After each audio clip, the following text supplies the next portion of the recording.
চামড়া যদি সুন্দর হয় কিচ্ছু নাই না, পড়াশোনা কিচ্ছু নাই, কথা আছে না?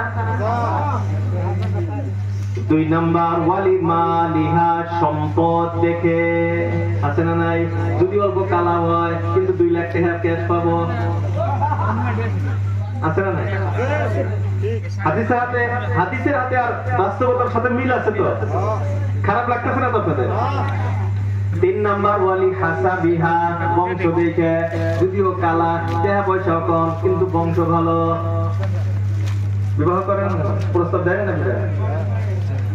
4 নাম্বার আল্লাহ রাসূল বলেন ওয়ালি দিনিহা, দিনদারি দেখে, কালা, টাকা পয়সাও নাই, বংশ অত ভালো না কিন্তু দিনদার। আল্লাহ রাসূল আল্লাহর হাবিব বলেন ফার বিদাতিদ্দিন, তোমরা দিনদারিকে অগ্রাধিকার দাও, দিনদারিকে অগ্রাধিকার দাও। তারিফাত ইয়াদাকা, তোমার দুনিয়া ও আখিরাত কল্যাণ হয়ে যাবে।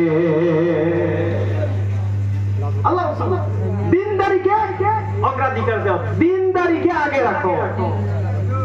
কিন্তু বর্তমান হলে দিনদারি পাচ্ছে, বর্তমান দিনদারি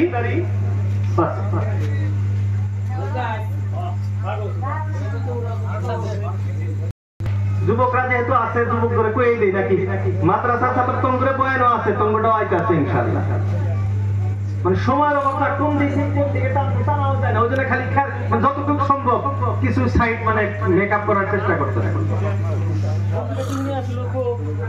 যেহেতু আজকে আতিকার ইয়ের থেকে জলসা তৈরি, তো সন্তানের কিছু হকের আলোচনাটা প্রয়োজন তো নাকি? কোন সব তো মনে আগেই কইছি, 2-4টা মোটা 2-4টা খালি কম।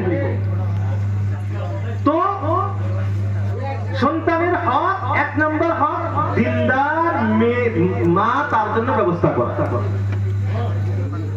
কিন্তু বর্তমান আমরা হইলাম খালি সুন্দরের পাগল, কথা ঠিক না?